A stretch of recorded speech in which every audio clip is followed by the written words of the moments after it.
Hallelujah. Yemompae. Ade nyina sotumfo ne wawurade na kwafo yara wase. Eyiwaye kamfo agapa oma ehia wo bekasa kire yesra won konkon no so o mekasa nche ne betie. Mempam se boaye na kire wo doba Jesus Christ de munti. Amen. Hallelujah. Yada onyame ase. Ene nso mepese yetie nyame asem kakra. Na nokure ni mepese mekasa fa ahobrase ho. Se yekasa ahobrase a ahobrase ya ade a ehu hia ma yen a Kristofo. Ehu hia ma yiye papa ampa na se nipa biara mpo ahobrase ya ade a ehu hia yiye. Hallelujah. Na ukai Matthew 11 verse number 29. Yesu kan asem bi wo ho. O se momfa me konua ento mo ho so. Na munsua me efisa medwo. Na me bra me ho ase akoma nyina mu. Na mubenya home ama mokra. Se yetia asem wo ya ansa a ewo ho ye ba kopɛ ahobrase. Ahobrase. Ni ohwehwe ye ne sɛ yebetimi abra ye ho ase. Ama urade.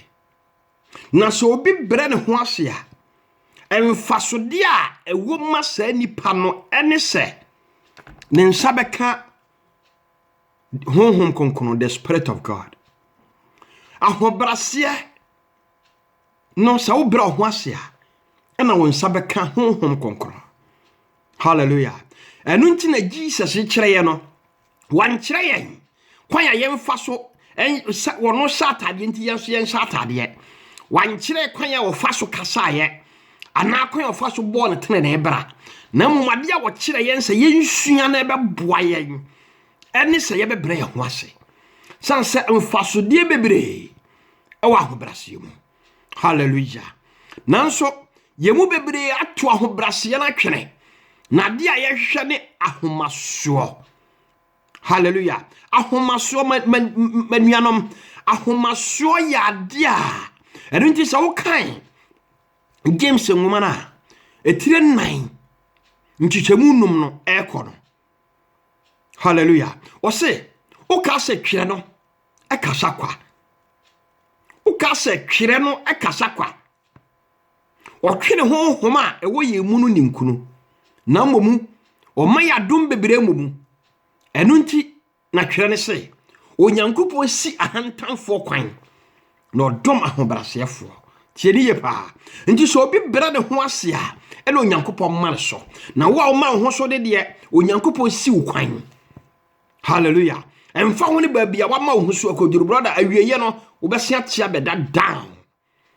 Tie ni ye pa. Enu nti ana verse 7 no wo se ye mre ye ho ase enhye onyankopon ase na yensi wo bronsam kwan na obedwane afiri ye nkyɛn. Mesrɛ wo bebre twira asɛm no enkaso akɔ.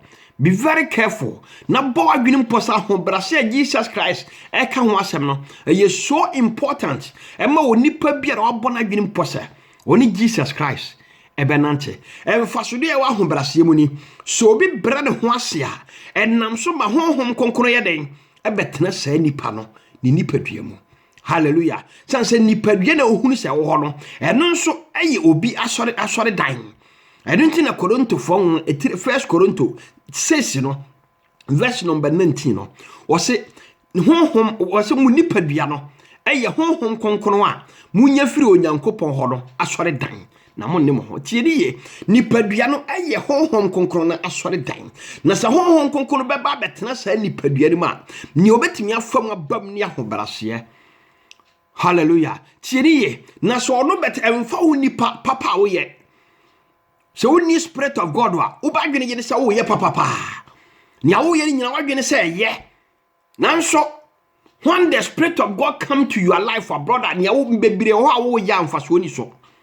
Emwa tanse se wo benya honhom konkono betena ni padua ni ma na niema enye ewo ni padua no no sesa no okoto agu na momo no niema eye no ode abam sabi awo wusi ufie na niema mesin foni gaf ni fie ho wokwa wo sesa prapra ni nyina akoto gu ball aso no na niema wo pe no wakosto akoto na de begu fidua mu saa na honhom konkono so ba saa fidua na eye wo ni padua mu a ono nso ba mu a oba besesa niema enya na adwaman kro no abufo ne niema enya ni nyina na okoto gu ni etoro ne nada ni nyina okotogu na fei wo de tene ne abrabo ayeden ebe wura mu enu nti wo behu se nipa na onye anasa de bia woni gye ho pa beduru babi na woni nye ho bio. Hallelujah. Anianom moma yanhwehwe the righteous of God. Enu nti obi wo ho a wo ye nyame adwuma pa wo nyame fie wo ye sofo wo chese wo ye odifo wo hu se adwuma wo ye no wo sayade wo ye nsenkyerene wo preach the word of God. Nanso ne ye ni su ne ban no enkyere se this person from the Lord mighty God. Why? Because he don't have the spirit of God. Nti oni ahobrase honhom no Sheni yepa. Nti tie na Paul kan sembi ewo Romans 10 verse number 1 to 3 no. Wo se anuanom makoma mu ade a mepe. Ene me nkoto a mekoto me sere onyankopon ewo mo ho. Ni se mubenya nkwa. Ni se mubenya nkwa.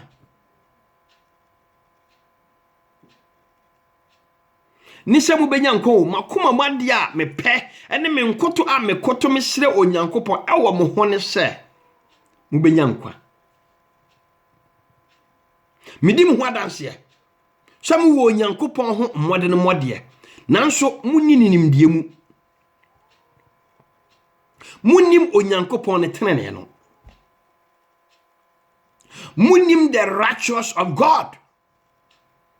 Nti mo hwehwe se mode mo ankasa mo tenene ebesi ho enti mo mmere mo ho ase enhye onyankopon tenene ase ya ankasa iduru ba bi akasa wedi yebu se yedwene se yesusu se enya hwe wo osusu se enya hwe wo obu se enya hwe di asem na twerɛsɛm ka kyerɛ wo. Be very reasonable man tena ho emfa wo nyansa emebi ti twerɛsɛm wo. Be very careful. Ntina James ne so kasa twira ne kasa kwa untim fa unyansa enwene ma twerɛsɛm bra ho ase na fa ho hye onyankopɔn tene ne ase eduru ba bi a adifo ne mpanyimfo asofo bebre they don't know the righteous of God. Enu nti ne eduru ba bi anuanom ebinom ho mo de ho akwadwonjon ne ma bi a o ma dada o mo enti o mo nim nyame tene ne no nti yenuanom asempakafo ana asofo eduru ba bi na hye mo kyerɛkyerɛ enya atamdidi o bebre ho a o ma disappoint wo mo wonye dini tia ko wurama wie nti wo do adwuma na ne se wo be kyerɛkyerɛ no enu na Kristo Yesu kan se yenkɔ ne yekɔ a yenkɔ kyerɛkyerɛ wɔn kyerɛkyerɛ no nya bufuo kwan so eduru ba bi na hye kasa wo kasa na wudidi atam bebre no mpo emma saa nipa no ntie wo nsɛm a wo ka no saa nipa no so hia nkwagye na mmom sɛ wo ka nɔko asɛm no kyerɛ nipa no na wanfa wawie wadwuma. Anuanom babi aduru ne nyatem oburunsam na ni abre na obubom se jata ato obi akye no ewo se nyame ma boma ye sore na ye ni bre na ye ka nokora asɛm no ye den ekyere ye nuanom sanse Yesu ka asɛm bi ewo Matthew 11 verse number 12 no osi efiri osuboni Yohane so ebesi enne osoro ahinie no ho osoro ahinie no ho ade no ye na di breso na wona wani abere pa no so esan dia ne den ka ho eduru ba bi abroda tie e wo so ye die di bread hye na nya tem di die kwan so miko bebira ye di ebusa mo ye difo mo ye asempakafo mo ye asofo mpanyifo no o mo nim nyame asem no hwe eduru ba bi a na se wo kan Mike nwoma no 12 verse number 18 ekono Sadokiafo na omunyi owo sori ani no ko Yesu nche ko bisa no asem na ye omu Yesu ti o masem no ye asem a Yesu kan say sa munim twerɛsɛm ne wonyankopɔn ahoɔden nti na moyɛ bɔne munim twerɛsɛm ene wonyankopɔn na ahoɔden nti na moyɛ bɔne brother yenuanom bebire yenim sɛ ɔmagigidi no munim twerɛsɛm o nti ɛwɔ sɛ nuanom momma yɛ kyerɛkyerɛ wɔn ne yɛ kyerɛ on the righteous kwan no sanse nipa binim kɔ Yesu nkyɛ kɔ bisa ne sɛ owura kakra bi ene obɛgye wɔn ana moya Yesu di ma ne se pere sa won so obekomu bi pere sa won so be den bekom bi sanse nipa bebre be pere so be ba be wuram nanso muntimi efiri mra afie wura no be ye den be sore ne wato abontempuno no mo eno saafo be ba be gina prono achi no mabom se fie wura hini yen no wakase mu mfiri me so nko minimo no makase wonim yen wo ba be ka sempa ne kire yen ne edidi yen ye nom yen afie ne yaba bie yen wakase mu mfiri me so nko mo ye dia entene brother me serew man hwa ho wo sika ajapade wiase niema wo be ma age wadwene mama wiase niema meje wadwene o be very serious sansase ye hwe yesi ye hwe suafo mo adwumadie no mo start ya o mo hya ase so mo di Kristo Yesu achi na o mo di dwuma no die na o mo de hya ase o mo de sika o mo de ajapade o mo mpo hwehwe ese ne nua ne ho kire no obi bia kotonton de o mo wo se beboa ahiafo na wo de afi na wo de ka dan ajapade akese masa be very serious mama brunsam na ada wo so emfa wo so e na ada anuanom